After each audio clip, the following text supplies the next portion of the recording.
Atomic number होता क्या है, मास नंबर होता क्या है। तो बच्चों इन चीजों के बारे में हम लोगों ने ऑलरेडी क्लास 9th में देख लिया है। यहाँ पर क्लास 11th में हम लोगों को एटॉमिक नंबर और मास नंबर के बारे में दोबारा देखना है, लेकिन एडवांस लेवल में, और साथ ही साथ उन बेसिक बातों को भी जानना है जिन बातों के आधार पर हम लोग एक्सप्लेन कर सकते हैं आइसोटोप्स को, आइसोपार्स को और आइसोटोन्स को। तो नमस्कार बच्चों, मैं राहुल जलान और स्वागत है आप लोगों का मेरे इस नए वीडियो में। बच्चों अभी तक अगर आप लोगों ने मेरे चैनल को सब्सक्राइब नहीं करा है तो प्लीज प्लीज प्लीज मेरे चैनल को सब्सक्राइब कर दो, क्योंकि वही मेरे लिए मोटिवेशन का काम करता है। और अब बच्चों हम लोग एटॉमिक नंबर और मास नंबर को जानने के पहले एक बेसिक टर्म को समझते हैं, और वो बेसिक टर्म होता है कैथोड रे से संबंधित, जो कि हम लोगों ने कैथोड रे में भी देख रखा है। तो होता क्या है कि अगर किसी भी एलिमेंट पर अगर हम लोग फास्ट मूविंग इलेक्ट्रॉन का बॉम्बार्डमेंट करवाते हैं, ये कोई मेटल का सरफेस है और इस मेटल के सरफेस पर हम लोग कैथोड रे या बीटा रे, जिसको कि हम लोग एक्चुअली इलेक्ट्रॉन का स्ट्रीम मानते हैं, इस इलेक्ट्रॉन के बॉम्बार्डमेंट करवाने के बाद हम लोग क्या पाते हैं कि इस मेटल के सरफेस से सम इलेक्ट्रोमैग्नेटिक वेव एमिट होता है, और इसी इलेक्ट्रोमैग्नेटिक वेव को बच्चों हम लोग क्या मान लेते हैं, एक्सरे। ओके, तो एक्सरे कैसे प्रोड्यूस होता है आप लोगों ने सीख लिया कि अगर किसी एलिमेंट के सरफेस पर अगर हम लोग फास्ट मूविंग इलेक्ट्रॉन को फॉल कराते हैं तो इलेक्ट्रॉन के बॉम्बार्डमेंट के बाद उस मेटल के सरफेस से एक्सरे का जनरेशन होता है।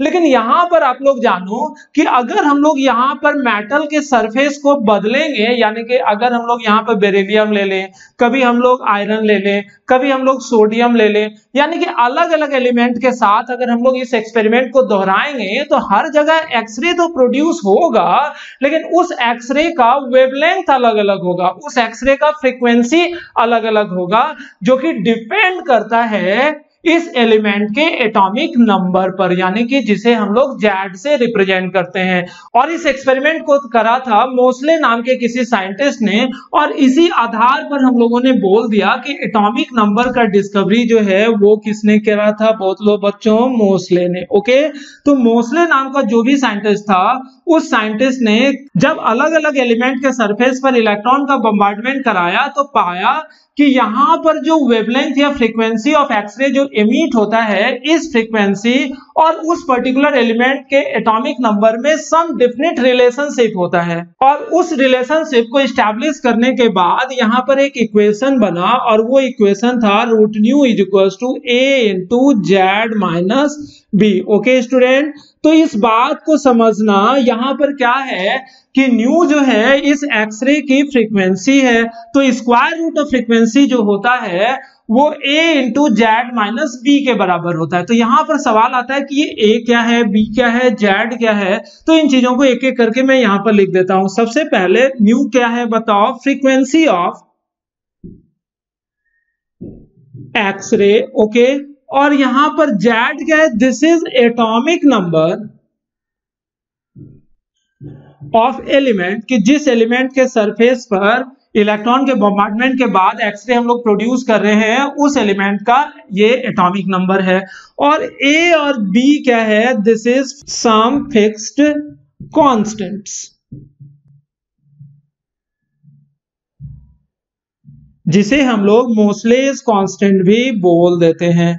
ओके स्टूडेंट, तो यहां पर हम लोगों ने क्या देखा कि जब किसी भी एलिमेंट के सरफेस पर हम लोग इलेक्ट्रॉन का बॉम्बार्डमेंट करवाते हैं तो वहां पर एक्सरे जो एमिट होता है, उस एक्सरे के फ्रीक्वेंसी का डायरेक्ट रिलेशनशिप होता है किससे, उस एलिमेंट के एटॉमिक नंबर से। तो इस तरह से मोस्ले ने एटॉमिक नंबर का डिस्कवरी करा था on the basis of frequency of X-ray emitted after falling electron on the surface of that particular element। और इसे हम लोग ग्राफ से भी रिप्रेजेंट कर सकते हैं, और वो कैसे, अगर हम लोग यहाँ पर एक ग्राफ प्लॉट करें और इस ग्राफ में आप लोग गौर कर रहे होंगे कि फ्रीक्वेंसी को अगर हम लोग ऑर्डिनेट पर रिप्रेजेंट करें, यानी कि this is what, root nu, square root of frequency, और ये जो है बच्चों एब्सिसा जो है वो क्या चीज से रिप्रेजेंट करा जा रहा है, जेड से। तो आप लोग गौर करोगे कि इस इक्वेशन का ग्राफ जो होगा वो स्ट्रेट लाइन होगा कुछ इस तरह से। आप लोग यहाँ पर ध्यान से देखो, क्योंकि फ्रीक्वेंसी निगेटिव हो नहीं सकता है इसलिए ग्राफ को मैंने नीचे ड्रॉ नहीं करा, लेकिन अगर इसी ग्राफ को एक्सटेंड करा जाएगा तो वो यहाँ तक आने जा रहा है। अब इसे हम लोग समझते हैं, यानी कि इस ग्राफ को समझते हैं on the basis of this particular equation. तो इस इक्वेशन को अगर आप लोग गौर से देखोगे तो root nu is equals to a into Z minus B. Okay, अब यहां पर हम लोग क्या लिख सकते हैं, root nu is equals to a Z minus A B. तो इस इक्वेशन में आप लोग गौर करो कि यहां पर इस पूरे इक्वेशन को हम लोग 4 टर्म में रिप्रेजेंट कर सकते हैं। वो क्या, रूट न्यू को अगर हम लोग y की जगह लिखें, जेड को अगर हम लोगों ने x की जगह लिखना हो तो स्मॉल a जो है वो m को रिप्रेजेंट करेगा और माइनस ए बी जो है ये c को रिप्रेजेंट करेगा। यानी कि आप लोग जानते हो स्ट्रेट लाइन का इक्वेशन होता क्या है, y is equal to mx plus c।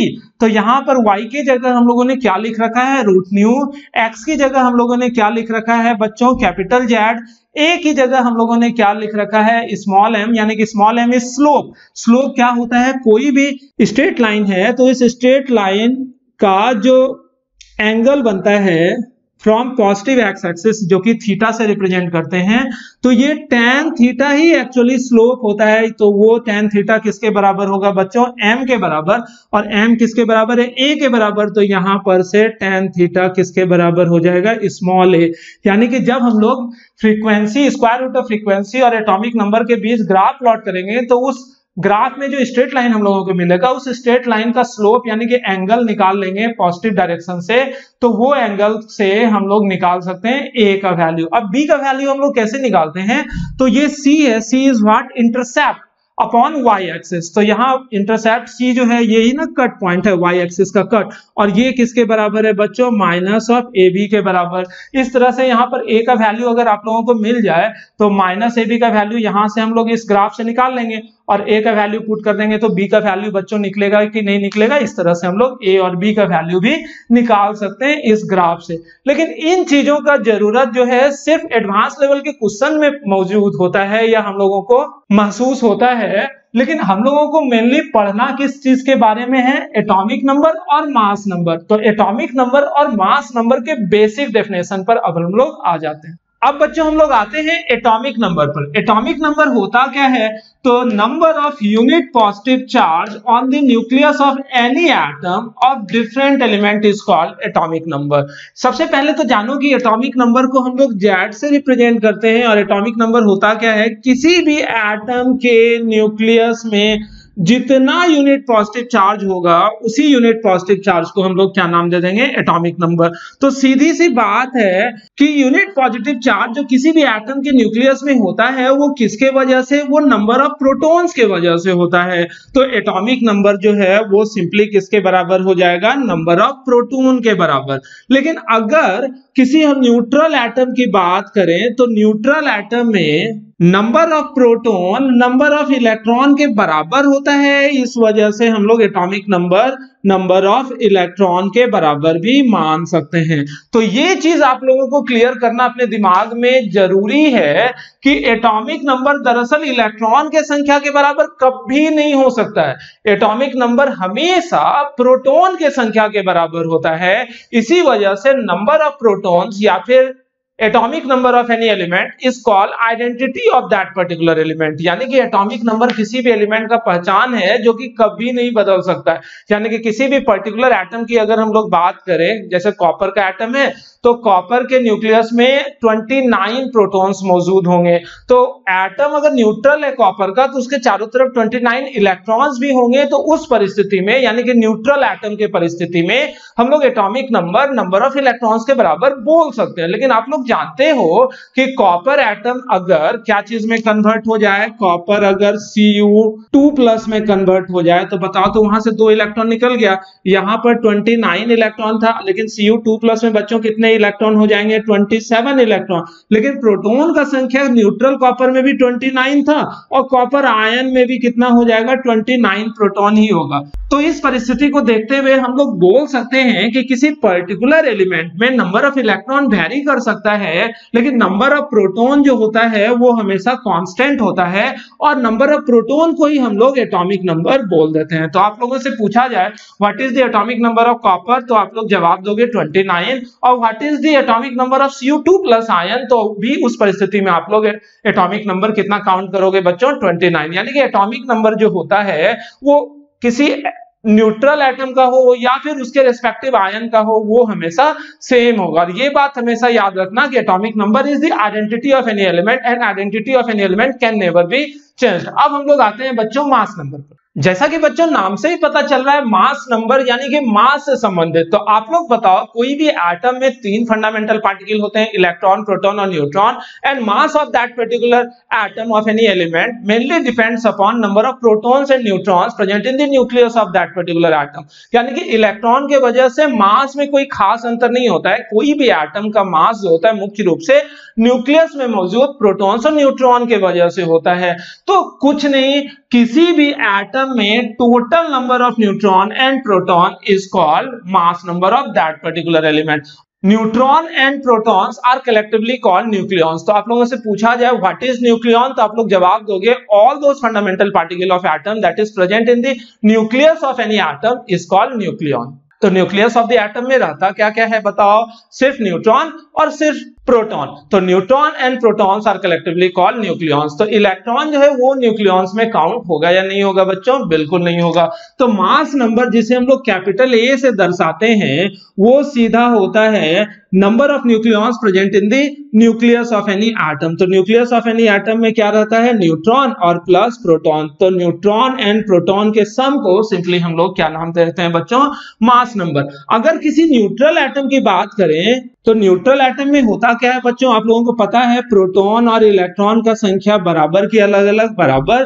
तो न्यूट्रल एटम में सिर्फ हम लोग बोल सकते हैं मास नंबर जो होता है वो किसके बराबर होता है, न्यूट्रॉन प्लस इलेक्ट्रॉन भी हम लोग बोल सकते हैं, क्योंकि न्यूट्रल एटम में प्रोटॉन का संख्या इलेक्ट्रॉन की संख्या के बराबर हो जाता है। ओके स्टूडेंट, अब बच्चों हम लोग किसी भी एलिमेंट के सिंबॉलिक रिप्रेजेंटेशन की बात करें, जैसे कि हम लोग मान लेते हैं सोडियम। ओके, तो सोडियम को रिप्रेजेंट कैसे करते हैं बच्चों, Na is symbol for sodium. तो ये सिंबल हो गया सोडियम का, और यहां पर हम लोगों को 2 जगह बच जाता है, ये जगह या ये जगह। तो यहां वाले जगह पर, नीचे वाले जगह पर हम लोग लिखते हैं एटॉमिक नंबर जो कि Z के बराबर होता है, और Z जो होता है वो सोडियम का कितना होता है, 11। तो सोडियम का एटॉमिक नंबर हो गया 11। और ऊपर वाले जगह पर हम लोग लिखते हैं मास नंबर जिसको A से रिप्रेजेंट करते हैं, और सोडियम का मास नंबर अगर 23 है तो हम लोग यहां पर इस तरह से लिखते हैं। तो सोडियम को या तो 11, 23, और कभी कभी पुराने बुक में आप लोग इस तरह से भी देखोगे कि सोडियम को ऐसे भी लिखा हुआ है 11 और यहां पर 23, को कोई फर्क नहीं पड़ता है। एटॉमिक नंबर नीचे लिखा जाता है, मास नंबर ऊपर, तो इस साइड भी इस साइड, लेकिन मॉडर्न कन्वेंशन के अनुसार हम लोग इस तरह से रिप्रेजेंट करते हैं। तो इस तरह से क्या बात हुआ, कोई भी एलिमेंट है तो उसका सिंबल हम लोग यहां पर लिखेंगे, और उसके बाद एटॉमिक नंबर नीचे और मास नंबर जो होता है वो हम लोग ऊपर लिखते हैं। तो यहां पर आप लोग गौर करो, ये जो है this is what, this is symbol of the element. Okay, और ये जो बच्चों नीचे Z लिख रखा है ये क्या है, atomic number of that particular element, और A जो लिख रखा है this is actually mass number of that particular element. तो हम लोग ऐसा लिख सकते हैं। या फिर आप लोग गौर करोगे, आप लोगों को बोला जाता है कि जब भी हम लोग किसी भी एलिमेंट को सिंबलाइज करते हैं तो वो हम लोग सिर्फ A लिखकर काम चला सकते हैं। नीचे मास नंबर, नीचे एटॉमिक नंबर लिखना जरूरी है कि नहीं है, नहीं है। एटॉमिक नंबर और सिंबल दरअसल एक ही चीज को रिप्रेजेंट करता है। आप लोगों को मैंने अभी बताया कि atomic number is the identity of that particular element, तो ये सिंबल भी तो उस पर्टिकुलर एलिमेंट का आइडेंटिटी है। जैसे Na लिख दिए तो ये सिंपल है, वो सोडियम एलिमेंट को रिप्रेजेंट कर रहा है। तो सोडियम का एटॉमिक नंबर हमेशा 11 होगा, हो ही नहीं सकता है कि सोडियम का एटॉमिक नंबर 11 के अलावा कुछ और हो जाए। मास नंबर 23 के बजाय 22 भी हो सकता है, 24 भी हो सकता है, लेकिन एटॉमिक नंबर कभी बदलता नहीं है। इस वजह से Na2311 को हम लोग लिख सकते हैं Na23 but not represented as Na11। इस बात को समझना, ये नहीं लिख सकते हैं, ये लिख सकते हैं। बताओ तो क्यों? जबकि अभी आप लोग बोलोगे सर आप तो बोले कि 11 तो फिक्स है सोडियम का, तो ये तो लिखना ही चाहिए। लेकिन सिंबल जब होता है ना तो एक पर्टिकुलर आइसोटोप या आइसोबार या फिर आइसोटोन को रिप्रेजेंट कर रहा है। तो सोडियम 11 सिर्फ अगर आप लोग लिखोगे तो यहाँ पर 11 तो Na सिंबल लिखने पर ये 11 तो फिक्स है, ये 11 दर्शाने की जरूरत नहीं, या तो Na लिखो या तो 11 लिखो। लेकिन मास नंबर तो कुछ भी हो सकता है ना, मास नंबर तो बदल सकता है, इसलिए जरूरी होता है कि सिंबल के साथ एटॉमिक नंबर अगर आप नहीं भी लिखोगे चलेगा, मास नंबर लिखना जरूरी होता है कि कौन सा आइसोटोप है उस चीज को रिप्रेजेंट करने के लिए। ओके, जैसे क्वेश्चन आता है ना, bromine can be represented as Br80 but can not be represented as Br35, why? तो आप लोग जवाब दोगे कि ब्रोमीन जब Br सिंबल हम लोगों ने लिख ही दिया तो Br symbol actually 35 atomic number के साथ ही होगा, यानी कि Br सिंबल का एटॉमिक नंबर कोई और हो ही नहीं सकता, because 35 is actually identity of bromine and it can never be change. लेकिन Br80 लिखना इसलिए जरूरी होता है कि अगर यहाँ पर 35 मिसिंग भी है तो सिंबल से हम लोगों को पता चल गया कि इसका एटॉमिक नंबर 35 होगा, लेकिन मास नंबर जो 80 है ना, इट मे बी चेंज्ड, ये कुछ भी हो सकता है, जैसे 80 है 81 भी हो सकता है, 82 भी हो सकता है, 79 भी हो सकता है। ब्रोमीन का कई सारा आइसोटोप होता है जिसका मास नंबर बदल सकता है, इसलिए क्वेश्चन आता है कि bromine can be represented like this but not like this, why? तो आप लोग जवाब दे दोगे कि सिंबल के साथ एटॉमिक नंबर लिखना कोई जरूरी नहीं है, सिंबल के साथ मास नंबर लिखना ज्यादा जरूरी है कि इस रिप्रेजेंटेशन से हम लोगों को दोनों चीजों की जानकारी मिल जाए, एटॉमिक नंबर और मास नंबर भी। तो इस रिप्रेजेंटेशन से बताओ, सिंबल से आपको एटॉमिक नंबर पता चल गया जो कि कभी नहीं बदल सकता है, मास नंबर बदल सकता है, वो तो लिख दिया 80, तो यानी कि कोई और मास नंबर होगा नहीं। लेकिन अगर इस तरह से रिप्रेजेंट करा जाए तो इस सिंबल से ये एटॉमिक नंबर तो होना ही है, लेकिन मास नंबर कुछ और भी हो सकता था जो कि यहाँ पर नहीं दिया गया है, या 80 भी हो सकता है, 81 भी हो सकता है, तो यहाँ पर कंफ्यूजन क्रिएट होगा ना। इस वजह से किसी भी एलिमेंट को रिप्रेजेंट करने का तरीका होता है with mass number, not with atomic number, या फिर दोनों दे रहे हो तो कोई बात ही नहीं है। ओके, अब इन चीजों के बाद हम लोग समझते हैं कि आइसोटोप क्या होता है, आइसोबार क्या होता है और आइसोटोन क्या होता है। सबसे पहले हम लोग आइसोटोप्स को जानते हैं कि कोई भी एलिमेंट है उसका एक से अधिक कई तरह का आइसोटोप हो सकता है। जैसे कि एग्जांपल से ही बेहतर समझाया जा सकता है, किसी पर्टिकुलर एलिमेंट कार्बन के हम लोग दो आइसोटोप को लेते हैं, ये भी कार्बन है बच्चों और ये भी कार्बन है, ध्यान से देखना। ये वाला आइसोटोप जो है इसे हम लोग 612 बोल सकते हैं, ये वाला आइसोटोप जो है इसे 613 बोलते हैं, और ये वाला आइसोटोप जो है 614। मेरे ख्याल से आप लोगों को क्लियर हो चुका होगा। और वो क्या क्लियर हुआ होगा कि वो किसी भी एलिमेंट का एक से अधिक फॉर्म जिसका कि एटॉमिक नंबर सेम है, गौर किया आप लोगों ने, इन तीनों का क्या चीज सेम है, एटॉमिक नंबर सेम है, लेकिन मास नंबर एक दूसरे से अलग हो तो उन्हें हम लोग एक दूसरे का क्या बोलते हैं, आइसोटोप। क्लियर है? आइसोटोप मतलब वैसा एलिमेंट का अलग अलग फॉर्म जिसका कि एटॉमिक नंबर सेम है लेकिन मास नंबर एक दूसरे के अलग अलग है, तो उसे हम लोग आइसोटोप बोलेंगे। तो बताओ, तो ये जो तीन आइसोटोप है कार्बन का, तो उसका एटॉमिक नंबर लिखना है, मास नंबर लिखना है, इलेक्ट्रॉन लिखना है, प्रोटॉन लिखना है और न्यूट्रॉन लिखना है। ओके, आप लोग गौर से लिखते चले जाओ, यहां पर ध्यान से देखना। तो बताओ, ये जो C612 है इसका एटॉमिक नंबर क्या होगा, 6। C613 है, इसका भी एटॉमिक नंबर 6। C614 है, इसका भी एटॉमिक नंबर क्या होगा बच्चों, 6। ओके, मास नंबर जो होगा इसका कितना होगा, 12, इसका 13 और इसका क्या हो जाएगा, 14 हो जाएगा। इलेक्ट्रॉन की संख्या की अगर हम लोग बात करें तो एटॉमिक नंबर जितना होता है न्यूट्रल एटम में उतने ही इलेक्ट्रॉन और उतने ही प्रोटॉन। यहां पर भी 6 इलेक्ट्रॉन 6 प्रोटॉन, 6 इलेक्ट्रॉन 6 प्रोटॉन। लेकिन अगर न्यूट्रॉन की संख्या की बात करें तो since this mass number is actually equals to proton plus neutron, और प्रोटॉन की संख्या एटॉमिक नंबर के बराबर 6, तो यानी कि 6 plus neutron is equals to 12, तो neutron is equals to 12 minus 6, यानी कि न्यूट्रॉन की संख्या हम लोग सिंपली बोल सकते हैं mass number minus atomic number. तो 12 माइनस 6 कितना हो जाएगा बच्चों, 6। 13 माइनस 6 कितना हो जाएगा बच्चों, 7। और 14 माइनस 6 कितना हो जाएगा बच्चों, 8। तो आप लोग गौर कर रहे हो कि कार्बन का जो ये तीन आइसोटोप मैंने लिख रखा है, इन तीनों आइसोटोप में एटॉमिक नंबर सेम है, तो यहां लिख देते हैं हम एटॉमिक नंबर सेम। ये सेट करने का मतलब ये सेम है, और इलेक्ट्रॉन भी आप लोग गौर कर रहे हो वो सेम है, और प्रोटॉन भी सेम है, यानी कि किसी भी एलिमेंट का एक से अधिक फॉर्म जिसका एटॉमिक नंबर सेम हो लेकिन मास नंबर अलग हो उसे हम लोग आइसोटोप बोलते हैं। इसमें तो कोई कंफ्यूजन नहीं। Different isotope of any element में क्या क्या चीज सेम होता है, तो एटॉमिक नंबर सेम होता है और फंडामेंटल पार्टिकल्स की अगर बात करें तो इलेक्ट्रॉन्स और प्रोटॉन्स की संख्या भी आइसोटोप्स में सेम होती है। आइसोटोप्स में अंतर क्या होता है, कौन से फंडामेंटल पार्टिकल का अंतर होता है, तो आप लोग जवाब दोगे न्यूट्रॉन्स जो होते हैं अलग अलग आइसोटोप्स में बिल्कुल अलग अलग होते हैं। ओके स्टूडेंट, तो यहां पर आप लोग जानो कि इन सारे आइसोटोप्स में अगर हम लोग यहां पर 6 को डिलीट भी कर देते हैं, इस तरह से मिटा दिया मैंने 6 को, तो बिना एटॉमिक नंबर के भी इस आइसोटोप्स को आप लोग रिप्रेजेंट करते हो। अब पता चल रहा होगा कि किसी भी एलिमेंट के रिप्रेजेंटेशन में मास नंबर लिखना जरूरी होता है, एटॉमिक नंबर लिखना जरूरी नहीं होता, क्योंकि सिंबल अगर लिख दिए C तो ये सिंपल है कि वो कार्बन ही होगा और कार्बन का आइडेंटिटी होता है उसका एटॉमिक नंबर, जो कि कभी बदल नहीं सकता है और वो हमेशा 6 के बराबर ही होगा।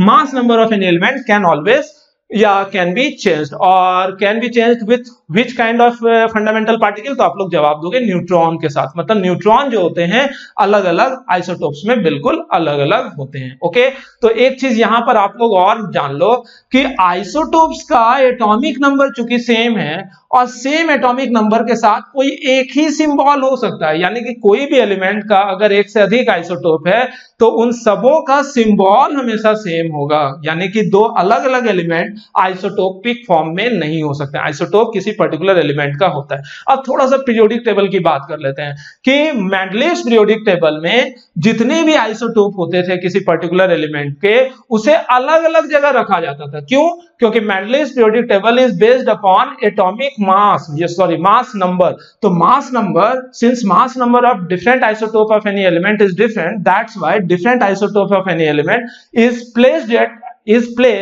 at different position in Mendeleev's periodic table। लेकिन मॉडर्न पीरियोडिक टेबल की अगर हम लोग बात करें तो मॉडर्न पीरियोडिक टेबल तो एटॉमिक नंबर पर आधारित है और different isotope of any element have same atomic number. चूंकि इन सबों का एटॉमिक नंबर सेम है, इस वजह से इन सबों को एक ही जगह पर रखा जाता है। कहां पर?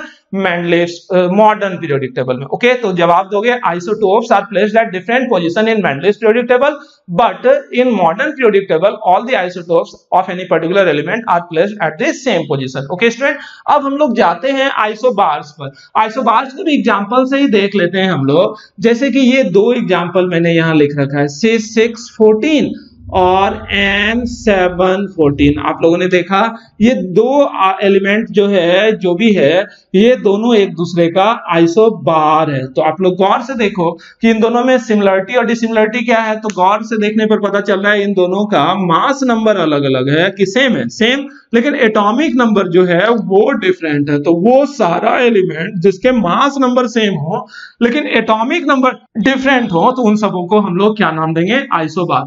आइसोटोप मतलब same atomic number different mass number, isobar मतलब same mass number different atomic number. अब इन चीजों को हम लोग टेबुलर फॉर्म में लिखते हैं और समझते हैं कौन सा फंडामेंटल पार्टिकल इसमें सेम होता है, अलग अलग होता है। तो सबसे पहले atomic number, mass number, electron, proton और न्यूट्रॉन। तो बताओ तो एटॉमिक नंबर इसका कितना है? 6 और इसका 7। यहां से देखकर पता चल रहा है। मास नंबर 14, यानी कि इन दोनों का मास नंबर जो है वो सेम है, जिसे सेट किया मैंने वो सेम है। ठीक है, अब इलेक्ट्रॉन की संख्या वो 6 के बराबर, यहां पर 7 के बराबर, एटॉमिक नंबर के बराबर, चूंकि न्यूट्रल एटम कंसीडर कर रहे हैं। और प्रोटॉन की संख्या तो एटॉमिक नंबर के बराबर होती है। आप लोगों से कभी डेफिनेशन पूछा जाए कि एटॉमिक नंबर होता क्या है, नंबर ऑफ इलेक्ट्रॉन के बराबर कि नंबर ऑफ प्रोटॉन के बराबर, तो कभी कंफ्यूज नहीं होना। ऑब्जेक्टिव क्वेश्चन मिले तो वहां पर सिंपली नंबर ऑफ प्रोटॉन या फिर number of unit positive charge के बराबर, नंबर ऑफ इलेक्ट्रॉन के बराबर by chance in neutral atom होता है, इसलिए नंबर ऑफ इलेक्ट्रॉन के बराबर लिखेंगे नहीं। यहाँ पर वैसे न्यूट्रल एटम, इसलिए number of electron, number of proton दोनों बराबर होगा एटॉमिक नंबर के बराबर। ये 7, तो यहाँ पे 7, यहाँ पे 7। और न्यूट्रॉन की संख्या कैसे निकालते हैं? एटॉमिक नंबर को घटा देंगे मास नंबर में, तो 14 - 6 तो वही न्यूट्रॉन हो जाएगा 1। यहाँ पर 14 - 7 तो वो भी हो जाएगा 7। तो आप लोग गौर करो, यहाँ पर इलेक्ट्रॉन की संख्या बराबर है क्या? नहीं। प्रोटॉन की संख्या बराबर है क्या? नहीं। न्यूट्रॉन की संख्या बराबर है क्या? नहीं। यहाँ पर कुछ भी बराबर नहीं है। तो आप लोगों से पूछा जाए कि different isotopes of any element में कौन सा फंडामेंटल पार्टिकल सेम होता है, कौन डिफरेंट? तो आप लोग जवाब दोगे आइसोटोप के केस में इलेक्ट्रॉन और प्रोटॉन सेम, न्यूट्रॉन अलग। लेकिन आइसोबार्स के केस में अगर यही क्वेश्चन दोहराया जाए तो आप लोग जवाब दोगे no any fundamental particles in different isotopes, sorry different isobars is same, यानी कि डिफरेंट आइसोबार जो होता है उसमें कोई भी फंडामेंटल पार्टिकल सेम नहीं होता, ना तो इलेक्ट्रॉन, ना तो प्रोटॉन और ना ही न्यूट्रॉन। और एक बात, वो बात क्या कि आइसोबार्स हम लोग बोलते हैं किसको, जिसका एटॉमिक नंबर डिफरेंट। तो एटॉमिक नंबर डिफरेंट है, गौर से देखना, एटॉमिक नंबर दोनों सेम के डिफरेंट डिफरेंट, तो डिफरेंट एटॉमिक नंबर रहेगा तो सीधी सी बात एटॉमिक नंबर जैसे डिफरेंट हो जाएगा तो सिंबल कभी सेम हो सकता है क्या? क्योंकि atomic number identity of any element, symbol is also identity of any element, और n के साथ हमेशा 7 रहेगा, 6 के साथ हमेशा c रहेगा, यानी कि एटॉमिक नंबर अलग तो पक्का सिंबल भी अलग। यानी कि आइसोबार में ये चीज ध्यान रखना कि अलग अलग एलिमेंट का एटम जो है वो आइसोबार की तरह काम कर सकता है, लेकिन आइसोटोप जो होता है सेम एलिमेंट का different type of element atoms isotope की तरह काम करेगा। ओके, तो बताओ तो आइसोबार को मेंडलीव पीरियोडिक टेबल में एक जगह रखेंगे कि अलग अलग? तो वहां पर कंफ्यूजन था कि मेंडलीव पीरियोडिक टेबल चूंकि मास नंबर पर आधारित था और डिफरेंट आइसोबार का मास नंबर सेम है, तो सेम है मास नंबर तो इन दोनों को एक ही जगह प्लेस कर देना चाहिए था, लेकिन मेंडलीव ने इन दोनों को अलग अलग जगह रखा तो ये ड्रॉबैक में काउंट हो जाता था।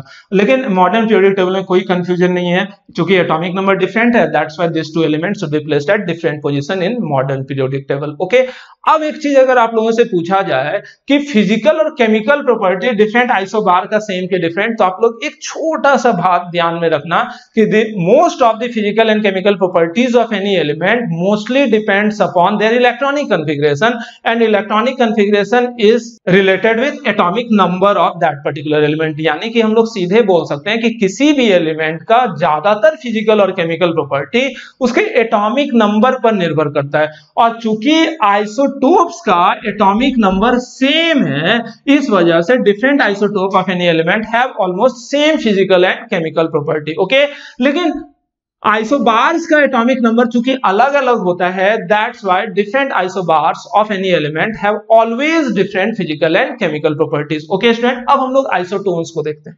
बच्चों आइसोटोन को भी हम लोग एग्जाम्पल से ही देख लेते हैं, जैसे कि ये दो एलिमेंट है, यहां पर ध्यान देना, एग्जाम्पल के रूप में हमने चुना है C614 और ये O816।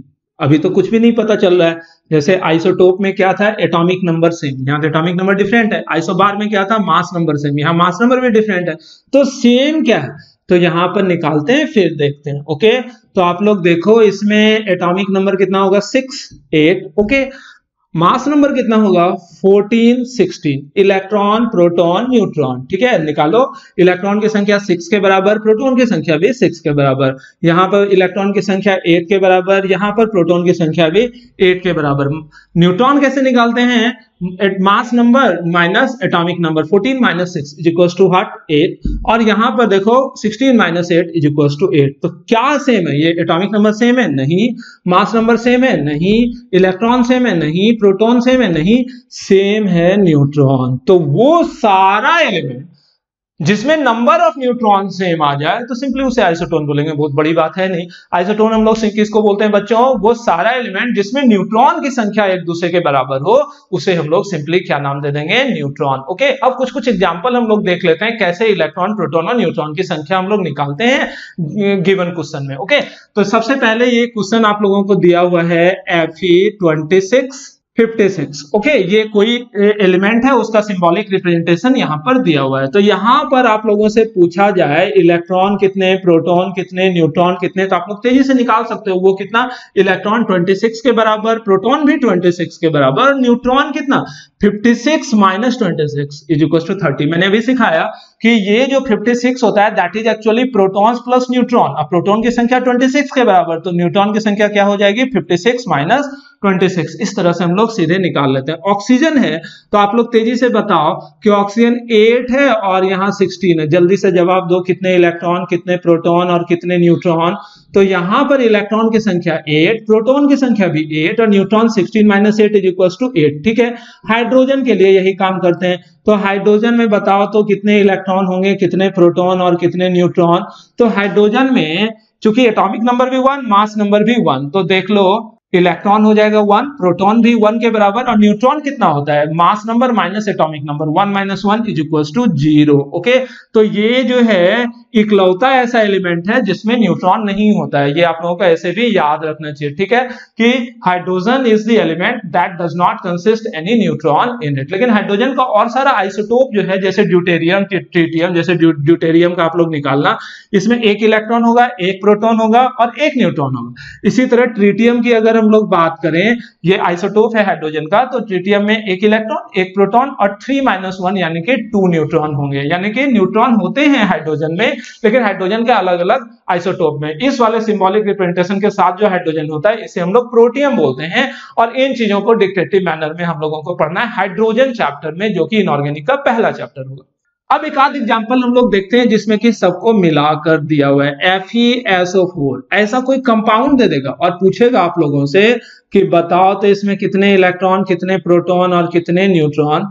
तो यहां पर आप लोगों को पता होना चाहिए आयरन का एटॉमिक नंबर, मास नंबर कितना है। सल्फर का एटॉमिक नंबर ऐसे मुझे याद है, मैं यहाँ पर लिख देता हूं 1632। यहां पर सीधे निकालो तो जल्दी से, कितना इलेक्ट्रॉन होगा 16, प्रोटॉन कितना, ये भी 16, और न्यूट्रॉन कितने होंगे 32 - 16 दैट इज आल्सो 16। ओके, तो इलेक्ट्रॉन पता चल गया, प्रोटॉन पता चल गया, न्यूट्रॉन पता चल गया सल्फर में। और ऑक्सीजन में भी पता है इलेक्ट्रॉन कितने, प्रोटॉन कितने, न्यूट्रॉन कितने। तो सिंपली FeSO4 कोई कंपाउंड में अगर इलेक्ट्रॉन, प्रोटॉन और न्यूट्रॉन की संख्या पूछी जाए तो उस परिस्थिति में टोटल काउंट कर लेते हैं। ओके, तो आप लोग बताओ तो Fe में कितने इलेक्ट्रॉन होते हैं 26, ठीक है ना। सल्फर में कितने इलेक्ट्रॉन 16, और ऑक्सीजन में कितने इलेक्ट्रॉन होते हैं 8, लेकिन 4 ऑक्सीजन है तो 8 चौके 32, जो भी हो जाएगा उसे हम लोग जोड़ लेंगे। प्रोटॉन की संख्या बात करें तो आयरन में कितने प्रोटॉन होते हैं 26, इस सल्फर में कितने प्रोटॉन 16, और ऑक्सीजन में 4 है तो ऑक्सीजन 4 है तो 8 × 4 = 32, तो इसे हम लोग निकाल लेंगे। न्यूट्रॉन की संख्या आयरन में कितनी 30, सल्फर में कितने न्यूट्रॉन 16, और ऑक्सीजन में कितने न्यूट्रॉन 8, तो 4 है तो 8 चौके 32। तो इस तरह से हम लोग इलेक्ट्रॉन, प्रोटॉन और न्यूट्रॉन किसी कंपाउंड में निकालते हैं। अगर आयन की बात करें, जैसे Fe2+ आप लोगों से पूछ लिया गया, तो Fe2+ पूछा और वहां इलेक्ट्रॉन, प्रोटॉन और न्यूट्रॉन आप लोगों से पूछा जा रहा है, तो आप लोग जल्दी से बताओ कि आयरन में एटॉमिक नंबर 26 है तो उसमें 26 इलेक्ट्रॉन ऐसे होते हैं सामान्य तौर पर। 2+ मतलब 2 इलेक्ट्रॉन लूज किया तो 26 - 2, और अगर 2 माइनस होता तो क्या करते बच्चों 26 + 2 हो जाता। माइनस चार्ज कब आता है, जब इलेक्ट्रॉन आता है। अब प्रोटॉन की संख्या कितनी, तो आयन में प्रोटॉन की संख्या में कोई फर्क नहीं पड़ेगा, न्यूट्रॉन की संख्या में भी कोई फर्क नहीं पड़ता है। क्यों, क्योंकि आयंस जो बनता है वो इलेक्ट्रॉन के आने या जाने के वजह से, उसमें प्रोटॉन और न्यूट्रॉन का कोई लेना देना नहीं होता है। इसी तरह हम लोग SO4 2- की बात करें तो आप लोग गौर से इसमें इलेक्ट्रॉन, प्रोटॉन और न्यूट्रॉन की संख्या निकालना सीखो कि बताओ सल्फर में कितने इलेक्ट्रॉन होते हैं 16, ऑक्सीजन में कितने इलेक्ट्रॉन होते हैं 8 × 4 यानी कि 32, तो इलेक्ट्रॉन हो गए। ऑक्सीजन में, सल्फर में कितने प्रोटॉन होते हैं 16, और इलेक्ट्रॉन कितने ऑक्सीजन में 4, तो 8 चौके 32। उसी तरह न्यूट्रॉन की भी बात करें, सल्फर में कितने न्यूट्रॉन 16, और ऑक्सीजन में कितने न्यूट्रॉन 8 चौके 32। लेकिन आयन है तो आयन होने की वजह से इलेक्ट्रॉन की संख्या में कुछ तब्दीली आएगी। वो कैसे, 2- है यानी कि 2 इलेक्ट्रॉन इसने लिया होगा, तो यहां पर हम लोग +2 कर देंगे और जो भी आ जाएगा that will be the answer. Okay, तो बच्चों आज का लेक्चर यहीं पर कंप्लीट कर रहा हूं, लेकिन एटॉमिक स्ट्रक्चर के बाकी के लेक्चर और आज के लेक्चर में अंतर क्या है कि आज के लेक्चर के बाद आप लोगों को न्यूमेरिकल बनना या मिलना शुरू हो जाएगा। तो अब आप लोगों का कुछ होमवर्क भी बनते चले जाएगा, और वो होमवर्क क्या होगा, सबसे पहला होमवर्क, तो जो कोई भी रेफरेंस बुक आपके पास है उस रेफरेंस बुक में इन टेक्स्ट में जितने एटॉमिक नंबर और मास नंबर से संबंधित क्वेश्चंस होंगे उन सारे क्वेश्चंस को आप लोग कर जाओ। और दूसरा, जो मैंने व्हाट्सएप ग्रुप में आप लोगों को एटॉमिक नंबर से संबंधित स्टिकर दे रखा है, उस स्टिकर को शुरू से लेकर लास्ट तक बना लो। उसके बाद में 1-2 दिन में आप लोगों को ई सीरीज और एम सीरीज के क्वेश्चन दूंगा, वो आप लोग बना लेना।